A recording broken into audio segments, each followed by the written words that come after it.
we first signed on, Alex. Yeah. Brittany said, yeah, Alex is just squashing the last of her patties. And I was like, I don't know how to answer that. Hi, everybody. This is Jen Patterson from Iron and Pearl. I am the in-house money coach, and I am here with the whole Iron and Pearl team, our fearless leader, Alex, and our lovely advisor, Brittany. And we are here to talk to you guys about critical illness insurance. So, for anyone who's never heard of critical illness insurance, can one of you explain what the heck this thing is? Critical illness is actually one of my favorite kinds of insurance. It is specific to paying you a sum of money once you're diagnosed with an illness and survive 30 days. So the top ones that people would be concerned about are heart attack, stroke, and cancer. So for example, if you did have a heart attack, once you survive that first 30 days, the insurance company would pay you the sum of money that you've chosen. So it's just based off of the fact that you're diagnosed and not the fact that you've had to take time off of work or anything along those lines, which is what makes it more of a black and white type of insurance, which is why I like it so much.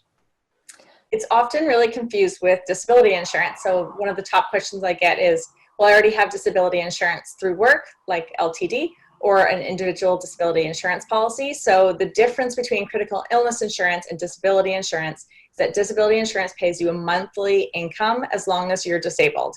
So you have to continually qualify. But critical illness insurance, like Brittany said, is only going to pay you once. So there's a 30-day survival period, and then you receive a lump sum of whatever you chose when you signed up. Now, is that money, does it need to be spent on medical expenses, or what? Are there any rules with that?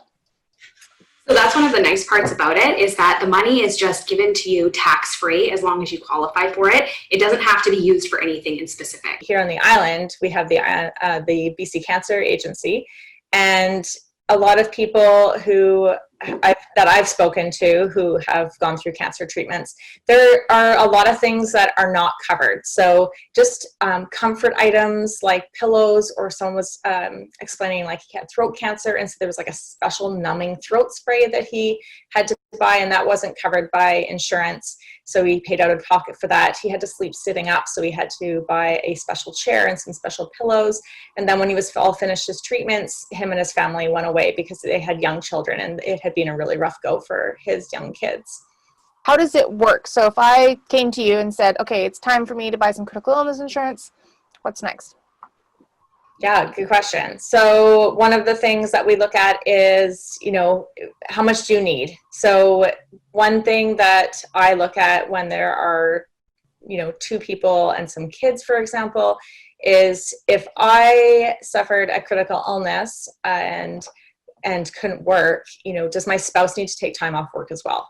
So in some cases, we might be insuring for the other person's income. So the spouse that would then need to take time off work to handle everything else that needs to be done. So driving, the person who's being diagnosed to appointments, for example, doing all the childcare, doing all the cooking, all the cleaning, like everything, they might need help, and they might need to take some time off work. Kind of is the first thing that we're looking at, is like how much. Often people are also looking at it from a budget standpoint. So maybe they're going to spend $25 or $30 a month on the insurance. And then in terms of like the actual application, there are some screening questions. So you want to know if there's any family history of stroke, heart attack, life-threatening cancer, any of the other covered conditions. And then, this is especially the type of insurance that you really have to be healthy to get. So if you have any risk factors of any of those things, you might not be able to get the insurance at all, or it might cost a little bit more.